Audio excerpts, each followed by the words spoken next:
Sunflower का शुमार edible oils में होता है जो कि रोजमर्रा के खाने बनाने में इस्तेमाल किया जाता है। हर पाकिस्तानी सालाना 24 किलोग्राम कुकिंग ऑयल इस्तेमाल करता है। इस लिहाज से पाकिस्तान कुकिंग ऑयल इस्तेमाल करने वाला दुनिया का 8वां बड़ा मुल्क बन जाता है जो कि 5 लाख मैट्रिक टन सालाना कुकिंग ऑयल इस्तेमाल करता है।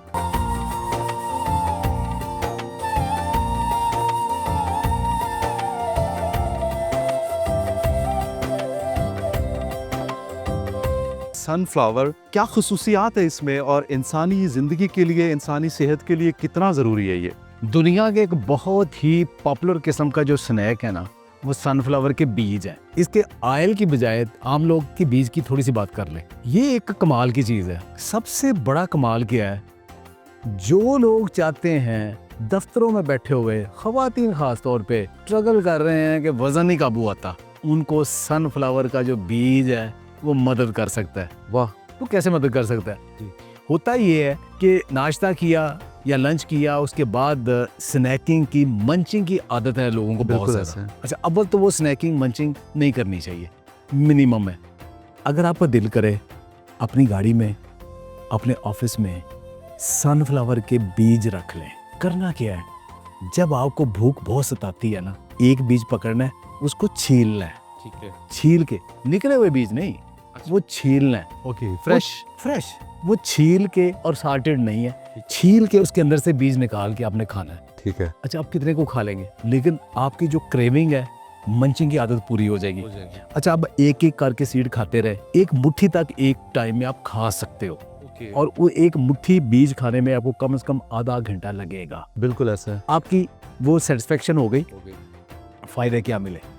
सबसे बड़ा फायदा, आप जो बेकरी आइटम खानी थी उससे बच गए, जो आपने ड्रिंक्स पीने थे, जूस पीने थे, उससे बच गए, वो आप एक्स्ट्रा कैलोरीज लेनी थी उससे बच गए, आप सेटिस्फाई भी हो या मसरूफ भी हो गए। अच्छा, दूसरा इसके अंदर क्या है कि इसके अंदर 3 मिनरल ऐसे हैं जिनके लिए लोग मिन्नतें कर रहे हैं, ढूंढ रहे हैं, पूरी दुनिया में शोर मच रहा है कहीं से मिल जाए।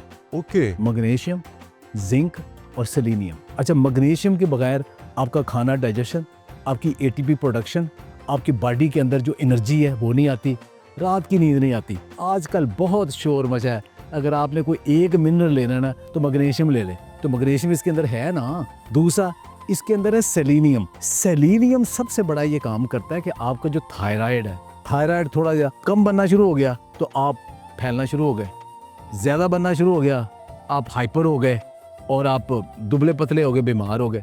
यानी उसको कंट्रोल करता है सेलेनियम। अब ये सेलेनियम यहाँ से मिलता है। ये सेलेनियम ना सिर्फ ये, बल्कि आपका इम्यून सिस्टम भी बेहतर करता है। एक तो ये आपके थायराइड को कंट्रोल करता है, इम्यून सिस्टम को बेहतर करता है। फिर अगली बात ये है कि इसके अंदर जिंक मौजूद है। ये मर्द, उनकी हेल्थ, बाकी सब के लिए जिंक बहुत इंपॉर्टेंट है। आपके जिस्म के अंदर कुछ 100 से लेके 200 एंजाइम ऐसे हैं जो जिंक के बगैर काम नहीं करते। ठीक है। तो ये आपको हेल्दी चीज़ें मिल गई, तो आपको एक बीज, एक स्नैक आपने लिया, उसने आपको इतने हेल्थ बेनिफिट दे दिए। दिल की सेहत के लिए ये कितना इम्पोर्टेंट है? जो दिल की सेहत है ना, उसके लिए हमें खतरा क्या होता है कि बैड कोलेस्ट्रॉल किसी चीज़ से ज़्यादा ना हो जाए। अब देखें, देसी घी है, उसके अंदर सैचुरेटेड फैट्स है, वो ख़राब नहीं होते, ऑक्सीडेशन नहीं होती, जिसम में इन्फ्लेमेशन नहीं होती। लेकिन ज़्यादा खाएंगे तो फिर आपका लिपिड प्रोफाइल डिस्टर्ब हो जाएगा। वो थोड़ा खाना है आप, उसके लिए बैलेंस करने के लिए आपको अनसैचुरेटेड फैटी एसिड भी लेने हैं। ठीक है। अब अनसैचुरेटेड फैटी एसिड ज़्यादा पकाएंगे तो ख़राब होते हैं, कच्चे ठीक होते हैं। अब कुकिंग ऑयल है, वो आप पकाते हो, अनसैचुरेटेड फैटी एसिड थोड़े ख़राब भी हो जाते हैं, उनकी स्मोक वैल्यू ज़्यादा डिस्टर्ब है। लेकिन जब कच्चे खाते हो, जैसे ये सारे हम बादाम, अखरोट वगैरह बीज सारे खाते हैं, कच्चे खाते हैं, इनके अंदर पक्के हुए नहीं होते, कच्चे होते हैं अनसैचुरेटेड फैटी एसिड, वो इसके अंदर भी है। तो ये आपका जो कोलेस्ट्रॉल लेवल है उसको नॉर्मल रखता है। तो जब कोलेस्ट्रॉल लेवल आपका नॉर्मल रहेगा तो आपका दिल के लिए भी ठीक है। तो ये हार्ट हेल्दी एक्चुअली। ओके, तो सनफ्लावर सीड और इसके जो ऑयल में मुझे बुनियादी फ़र्क बताइए, सेहत के एतबार से इन दोनों के क्या क्या फ़वायद हैं या क्या क्या नुकसान हैं? देखिए, जो कुकिंग ऑयल है ना, पहले ज़हन में तो ये चीज़ रखें, अगर आप कोई खाना पकाते हैं बगैर ऑयल के या घी के, तो आपकी बॉडी को कोई नुकसान नहीं, फ़ायदा ही है। जो आपको थोड़ा बहुत ऑयल चाहिए, आपके एसेंशियल फैटी एसिड चाहिए, वो आपको इनके पत्तों से भी, बीजों से भी, फ्रूट, सब्जी, हर चीज़ थोड़े थोड़े मिल जाने। ठीक है, लेकिन चूंकि हमारे खाने ऐसे हैं कि उसको पकाना पड़ता है, बिल्कुल। पकाने के लिए आपको घी या तेल चाहिए। अच्छा, उसमें अब पहली चीज़ में ये रखें, जो अच्छे तेल भी हैं, अब वो चम्मच भर भर में नहीं खाने आपने। मतलब क्या, आपको देसी घी अच्छा है तो आप चम्मच भर भर खाएं, ऑलिव ऑयल अच्छा है तो आप प्यालियाँ पीना शुरू नहीं। कैलोरीज बहुत ज़्यादा है। ज़हन में ये रखें, शुगर के 9 मालिक्यूल और फैट का 1 मालिक्यूल एक जितनी कैलोरी देता है। ओके, तो आप अगर ज़्यादा फैट ले लेंगे कोई भी, तो आपकी कैलोरीज, वज़न बढ़ेगा और वो सारा डिस्टर्ब करेगा। अच्छा, अब चूंकि हमने खाना पकाना है, खाने पकाने के दौरान अगर तो ऐसा आप तेल या घी इस्तेमाल करें कि जिसमें अनसैचुरेटेड फैटी एसिड ज़्यादा होंगे तो वो जल्दी ख़राब हो जाएगा। जिसमें सैचुरेटेड होंगे तो ख़राब कम होता है। ओके, जैसे देसी घी है, वो ख़राब नहीं होगा। बिल्कुल। अच्छा, अगली बात ये है कि सैचुरेटेड ज़्यादा लेंगे ख़राब होगा, अनसैचुरेटेड ज़्यादा लेंगे तो कोलेस्ट्रॉल डिस्टर्ब होगा। तो एक बैलेंस चाहिए। पहली तो ये चीज़ मिनिमम यूज़ करें। हमारे दिल के लिए जो सबसे अच्छा फैटी एसिड है ना, वो ओमेगा 3 फैटी एसिड है। ऐसे वो सनफ्लावर में नहीं होता, तिलों में भी नहीं होता, ठीक है। वो मेज़ में भी बहुत थोड़ा होता है। वो किस में ज़्यादा होता है? वो सबसे ज़्यादा होता है कैनोला ऑयल में। ठीक है, सरसों सारी में, लेकिन उसमें रूसी की जरूरत है, कैनोला में बहुत ज़्यादा होता है। ओके, फिर अलसी में बहुत ज़्यादा होता है, ठीक है। फिर हमारा सोयाबीन में बहुत ज़्यादा होता है। फिर ये जो ऑलिव ऑयल है उसमें भी मौजूद होता है। ओके, तो अब एक डॉक्टर्स अब ये कहते हैं कि जब आपने खाना पकाना है ना, तो आप अगर कुकिंग ऑयल मिक्स कर लेना 3-4, तो उसमें ये जो बैलेंस पूरा हो जाएगा। Okay, okay. तो सनफ्लावर में ओमेगा 3 कम है, ओमेगा 6 ज़्यादा है। तो ओमेगा 6 का अगर बहुत धड़ाधड़ इस्तेमाल करेंगे फिर बॉडी इन्फ्लेमेशन हो जाती है।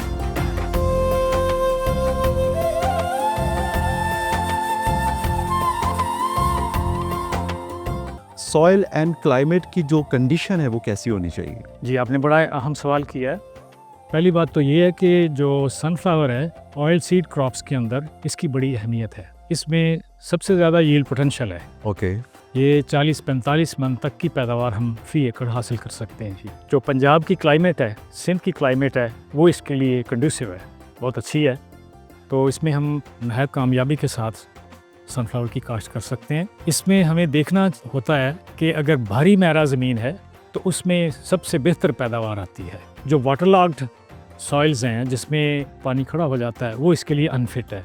इसी तरह ज़्यादा रेतली जो ज़मीनें हैं जिसके अंदर पानी को होल्ड करने की कैपेसिटी कम है, वो भी इसके लिए सूटेबल नहीं है। तो इसमें सबसे पहले हमने ये चीज़ देखनी है कि ऐसी ज़मीनें जिसकी भारी मैरा है उसमें इसकी पैदावार बेहतर आएगी। अब हमने उसकी तैयारी करनी होती है। जिस खेत में आपने इसकी काश्त करनी है उसको हमें पहले से ही ज़हन में रखना होता है। और अर्ली जो सोइंग है इसकी जनवरी के महीने के अंदर, इसके हमने तकरीबन 3 जोन रखते हैं। जो सदर्न पंजाब है उसमें हम दिसंबर का एंड जो है वहाँ से इसकी सोइंग जो है कर सकते हैं। इस तरह जैसे सेंट्रल में आएंगे तो उसमें जनवरी जो है वो रिकमेंडेड है।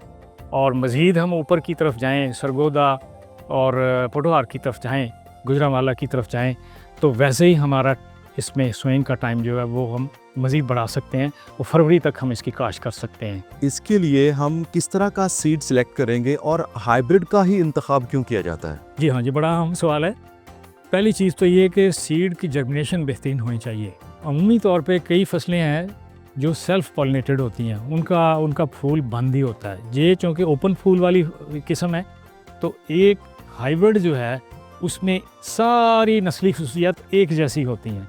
तो महकमा जो है वो हाइब्रिड सीड की ही रिकमेंडेशन देता है। ठीक है, तो इसमें सिर्फ और सिर्फ हाइब्रिड सीड ही लगाना चाहिए। पिछली फसल का कोई बंदा भी, कोई ज़मींदार भाई इसका सीड ना लगाए, क्योंकि उसने आगे नस्ली खसूसियात ने डिसइंटीग्रेट कर जाना है। तो इसलिए हाइब्रिड सीड लगाना ही ज़रूरी है। हाइब्रिड सीड जो है वो अमूमी तौर पे 2 किलोग्राम की पैकिंग में अवेलेबल होता है। तो सिंगल सीड हम लगाते हैं। तो इस तरह तकरीबन 60,000 पौधे जो हैं वो एक खेत में हम जनरेट करते हैं। सर मैं आपके तजुर्बात की रोशनी में जानना चाहूँगा कि आपने एग्रीकल्चर को कई सालों से सर्व किया है। क्या वजह है कि आज तक पाकिस्तान एडिबल ऑयल को उगाने में खुद कफील क्यों नहीं हो सका? बुनियादी वजूहात क्या है? इसमें जो कैनोला है और सनफ्लावर है उसमें मार्केट डिपेंडेंट है। इसका एंड यूज़र जो है ठीक है, वो है इसकी ऑयल एक्सट्रैक्शन की इंडस्ट्री।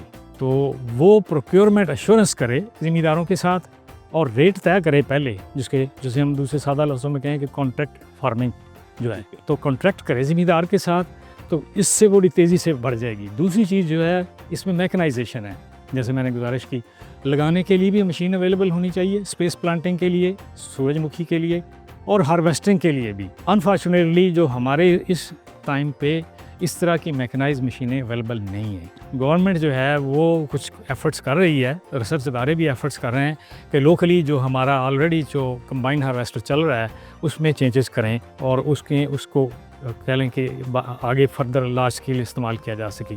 तो ये चीज़ डिटरमिन करती है कि ये रेट उस कमोडिटी का फाइनली ज़िम्मेदार को मिले, तो वो फिर आगे बड़े ज़िम्मेदार उसमें इन हो जाते हैं। तो अगर गवर्नमेंट इस तरह की मशीनें बना दे और मार्केट रेट इस्टेब्लिश कर दे तो फिर वो ज़िम्मेदार इस पे आ जाएगा ज़्यादा वसी पैमाने पे। क्या ऐसे चैलेंजेस हैं जिसकी वजह से आज तक हम अपने किसान को कन्विंस नहीं कर सके कि वो ऑयल सीड की तरफ आए, वो एडिबल ऑयल्स की तरफ आए इन ऐसी फसलात के ऊपर, कि ताकि हम अपने मुल्क की इंपोर्ट को कम कर सकें? सेकेंडली, मुझे कुछ फार्म मैनेजमेंट के बुनियादी स्टेप्स बताइए कि जिससे हम अपने सनफ्लावर की फसल को बेहतरीन तरीके से उगा सकते हैं। हाँ जी, उसमें पहला जो पार्ट है आपके सवाल का, उस पर ये चीज़ है, वो कौन से फैक्टर्स हैं जो हमारे ज़िम्मेदार को इस तरफ नहीं ला सके। जैसे मैंने पहले गुजारिश की, सबसे बड़ा ज़िम्मेदार के लिए फैक्टर होता है इकोनॉमिक्स। ठीक है। जिस फसल ने उसको ज़्यादा प्रॉफिट देना है वो उसकी काश्त करेगा। ठीक है। दूसरी चीज़ इसमें जो रोल प्ले हो रहा है वो है कंज्यूमर जो है वो एक ट्रेडिशनली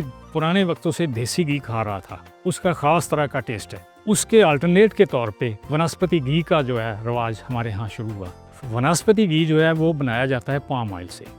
पाम ऑयल जो है वो सबसे चीप है दुनिया में। ओके। पाकिस्तान जो है वो सबसे सस्ता होने के नाते वो ज़्यादा घी बनाने पे कह लें कि उसका फोकस है। घी मिलें ज़्यादा है, कुकिंग में भी ज़्यादा वही इस्तेमाल होता है मखसूस उसके जायके की वजह से। वैसे जितने भी कह लें कि कैनोला ऑयल है उसकी कह लें कि कंपोजिशन बेहतरीन है सेहत के लिए, इसी तरह सनफ्लावर की भी बेहतरीन है।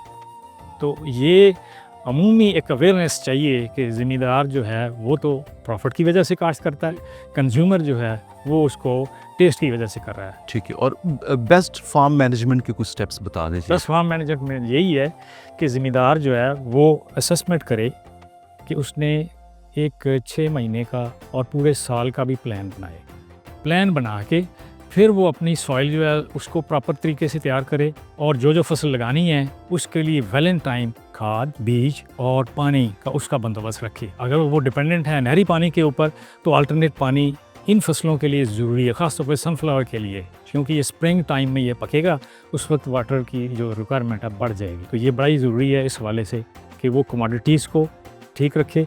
फिर हार्वेस्टिंग करने के बाद उसको फसल को ढेरों की शक्ल में खेत में ना रखे, सनफ्लावर को उसको स्कैटर्ड फार्म में होना चाहिए, फैली हुई शक्ल में होना चाहिए, जल्द से जल्द कमोडिटी को सेल आउट करे प्रोडक्शन अपने को। तो इस तरह फिर वो उससे बेहतर नताइज हासिल कर सकेगा। बाकी उसकी जो है मैनेजमेंट में आएगा कि उसका सोइंग मेथड ठीक होना चाहिए रिकमेंडेशन के मुताबिक, उसकी हार्वेस्टिंग और उसकी प्लांट प्रोटेक्शन जो है कीड़े से बचाओ, बीमारियों से बचाओ, वो ठीक होना चाहिए।